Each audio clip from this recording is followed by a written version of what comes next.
you, and I am so honored to be a part of Sat Talks 2018, and what a really amazing event this is. So thank you for including me, and thank you for teaching me in so many ways.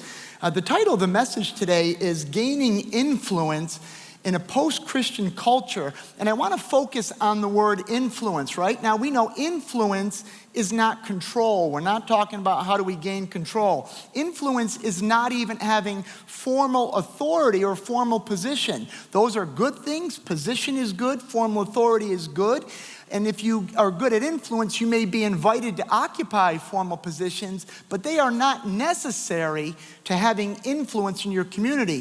What is necessary for influence is that you have moral authority. And moral authority is more powerful and expansive than even formal authority. As a great example of this would be Dr. Martin Luther King, right? We know that his influence and his impact in America and globally was profound. Even 50 years after his death, we are still seeing that influence, and yet he never really held a high position. I mean, he was the pastor of a church, he was the president of the Southern Christian Leadership Conference. Those were important positions, but they paled in comparison to the impact he made and the influence he had and still has. So we're looking for moral authority.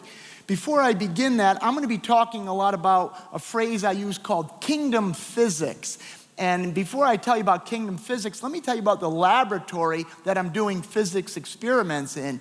It is, as Tom said, Schenectady, New York. Schenectady is about 2.5 hours north of New York City. It's in the capital region. Albany is the capital of New York State. So we are in the capital region. It's a great place. I love my hometown. I really do. But I would not call it a place that is conducive to being a faith-based organization. As a matter of fact, a few years ago, George Barna and the Barna Group commissioned a study, and they ranked 96 regions across the country in terms of their biblical literacy. And they had criteria for defining that, but they ranked them 1 through 96. Knoxville, Tennessee was number 1, the most biblically minded region in the country, right? Not surprising that it'd be in the Bible Belt. My area, Schenectady, Albany, Troy, and Saratoga, was 95th. Okay, so we are 95 out of 96. So it certainly presents some challenges.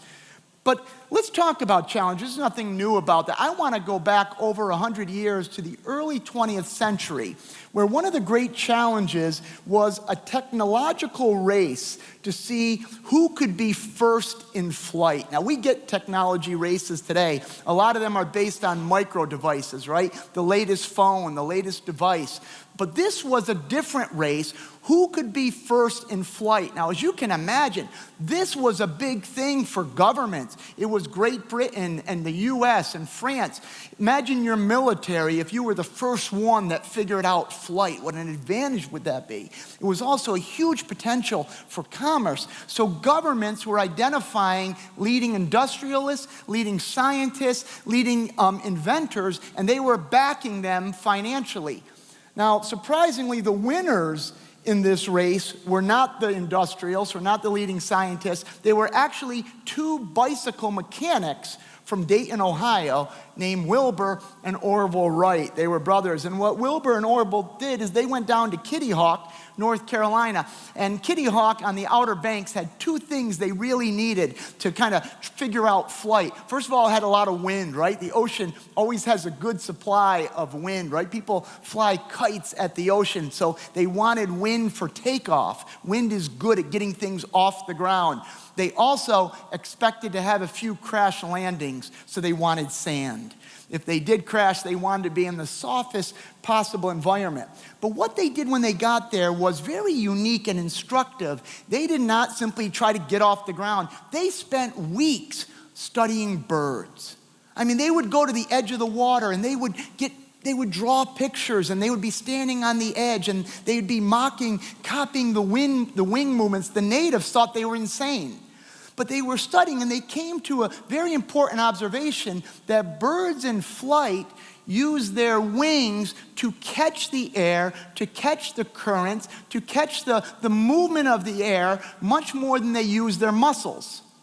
And so they realized it's not about sheer power, it's about having enough power, but designing a craft that can catch wind and turbulence and currents and get lift out of it. right? And so they came up with a wonderful quote that I love, and it says, this is Wilbur Wright, "No bird soars in a calm." Now, if you worked at City Mission, you'd be tired of me telling you this, but I think this is great news for the church because we live in turbulent times, right? The winds of adversity and challenge and divisiveness are blowing hard, and that might cause us as followers of Jesus, as members of churches, to think we need to be grounded and wait out until the winds are more favorable. But no bird soars in a calm, and if we are obeying Christ, we can use these periods to get lift that we could never get in good times. One thing that the Wright brothers figured out, and pilots still do it today, is you actually take off into a headwind. Right now, isn't that counterintuitive? I would think if I wanted to get off the ground, I would want a good tailwind behind me. But in fact, planes will look for headwinds, and headwinds give you lift. So my purpose in this talk is to talk about how do we employ kingdom physics to get lift from cultural headwinds, because there are plenty of them today. And I'm going to lay out 3 very quickly counterintuitive steps. Kingdom physics are by nature counterintuitive. That's why it's hard to follow Jesus. We can believe in him and love the way he talks, but to actually do what he says, love your enemy, pray for those who persecute you, that's a lot harder to do. But if we trust kingdom physics, we will begin to embrace 3 vital counterintuitive steps that lead to gaining influence even in a post-Christian culture. The first one is we have to listen in order to talk. We've heard a lot today about listening first. We have to learn in order to teach, and we have to serve in order to lead, right? Again, that's counterintuitive. As followers of Jesus, we are called to be proclaimers of the good news. So that kind of tells me I need to be talking, I need to be teaching, I need to be leading. And in fact, we need to do all of those things, but not first. Particularly when the culture is drifting farther and farther away from what we would call biblical truth or the Christian culture that at least I grew up in. So if we begin with listen, learn, and serve, then we can get to the point where we are able to talk, teach, and lead. And when I talk about serve, that includes a willingness to embrace the lowest place of service, right? That we don't prideful and say, well, I can't do that. I got to at least get in up here. Are we willing to embrace the lowest place? One of my heroes is Mother Teresa. Now, if you talk about moral authority, Mother Teresa had it in abundance, right? She never really had a big job. She never made a big salary, but she became a global figure, winner of the Nobel Peace Prize, now actually a saint in the Catholic Church after her death.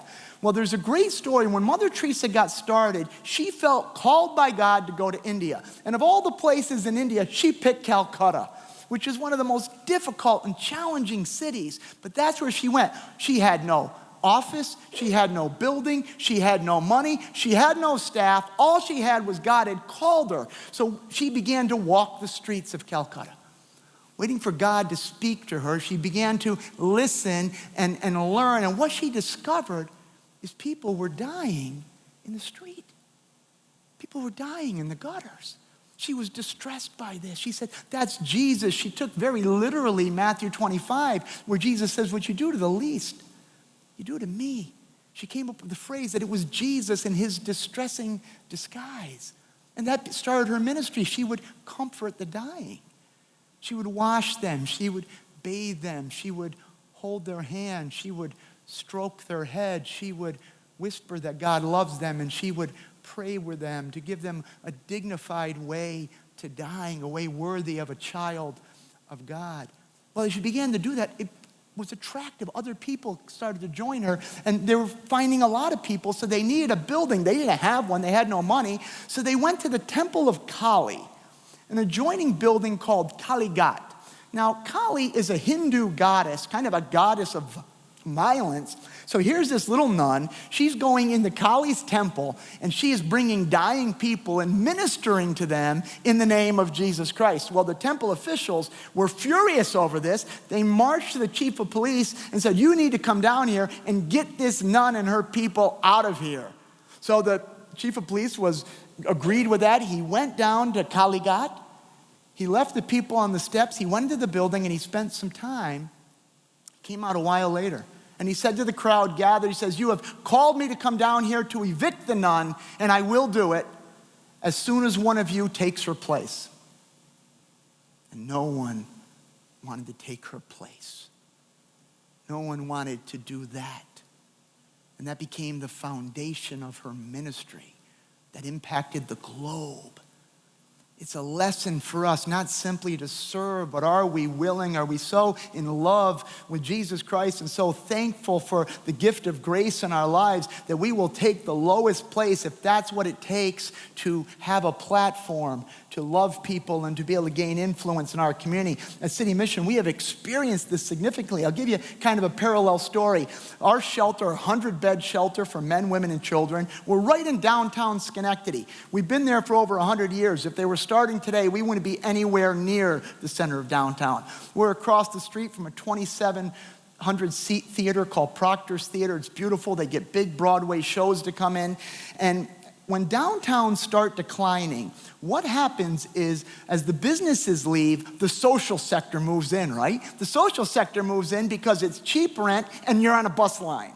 So that's like the best of both worlds for the social sector, and everything's going well. But when a revitalization begins to occur, and all of a sudden businesses come back, restaurants and businesses, they're often right next to the social sector, and that causes a collision in a community, right? Because if I put all my money into a restaurant and there's a mental health clinic next to me, and I'm hearing that people don't want to come to my restaurant because the patients at the mental health clinic come out and smoke between groups, there's a big problem. And this happens in downtowns across the country when there's revitalization. So Schenectady was solving it in the old-fashioned way, and that was lawsuits.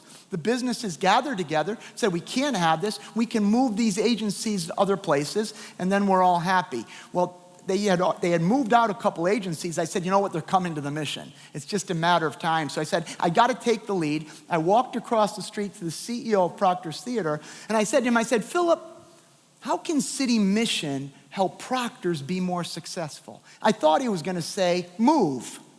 But he didn't. He's got a big heart. And he said, "All right, let me think about it." He goes, "I got something. We got a lot of people coming to Schenectady. They haven't been downtown for a while. They don't think it's safe, even though it is. But they park in this big garage. It's dark, it's cold, and they run into the theater. That's not what we want. We want them to walk around. We want them to shop. We want them to have dinner. We want the theater to be the culmination of a night, not the only thing they experience." He said, "I wish we had people that would go out and greet our guests." Now I'm thinking to myself, oh, I don't want to do that. I mean, it's fall time now, and I don't know if you ever spent a December in Schenectady, but it gets real cold, like below zero cold. But I asked him, that's what he said he needed. So were we willing to take the lowest place? So I said, "All right, Philip, for 3 months, we'll go out. Every night there's a show at Proctor's, and we will greet your customers." So we went there. In the first couple days, we just did a lot of smiling. We had red jackets and flashlights. We called ourselves the ambassadors. And my people, these are residents of the Mission. One thing about them is they know how to hustle. So they weren't content with just smiling. They started adding services. They started walking people across the street. They started opening doors. They started finding out what the restaurant specials were. And then we made a major capital investment. We bought umbrellas. So when it would rain, we would run out there and we would call it turn rain into gain. And you want to make somebody happy? Meet them at their car with an umbrella and walk them into the theater in the rain. So the last month of this pilot, the play Wicked was doing a 30-show run at Proctor's. And they commissioned a survey to see what do people like about downtown. When they got this survey back, much to their surprise, the ambassadors scored higher than the play. People like the homeless greeters more than the show. So I got a call from the business district saying, "If we pay your people, will you keep on doing this?" So it became jobs. It became a new social enterprise. After being successful, Proctor's actually raised ticket prices to hire the ambassadors. They actually, I got a call from a business one day, said, "Mike, I have a problem with you. How come Proctor's gets all the ambassadors? What about us? We need ambassadors too." I said, "Proctor's pays them." They said, "Really?" Well, we're going to start raising money. So they started holding fundraisers. In 5 years, they've raised over $150,000 so the ambassadors can get off the theater block and go to their businesses. So I can say with some degree of confidence, downtown Schenectady is the only downtown in America where the business people pay the homeless to stand in front of their businesses and greet their customers, right? And it has been a major success. If it was only that, I'm not sure it'd be worth talking about, but it changed the paradigm of downtown.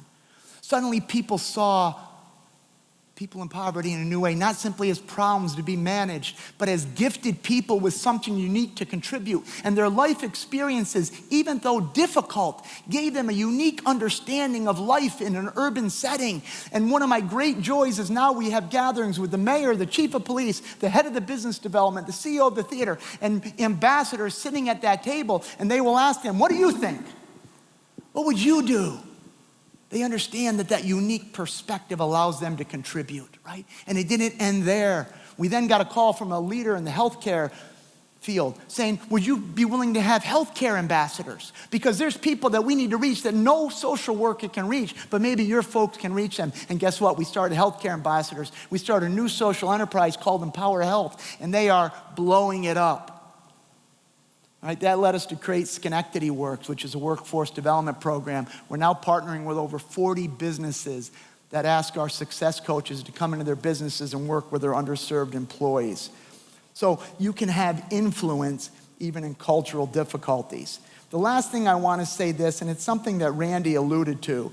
When you're trying to make a case, the temptation is just to shout louder than the crowd. In reality, this is where we need to go.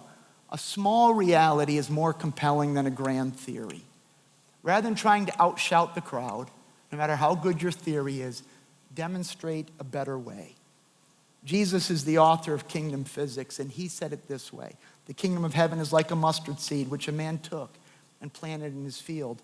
And though it is the smallest of seeds, yet when it grows, it is the largest of garden plants and becomes a tree, so that the birds can come and perch in its branches.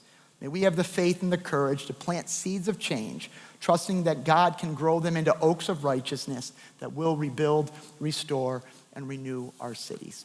Thank you.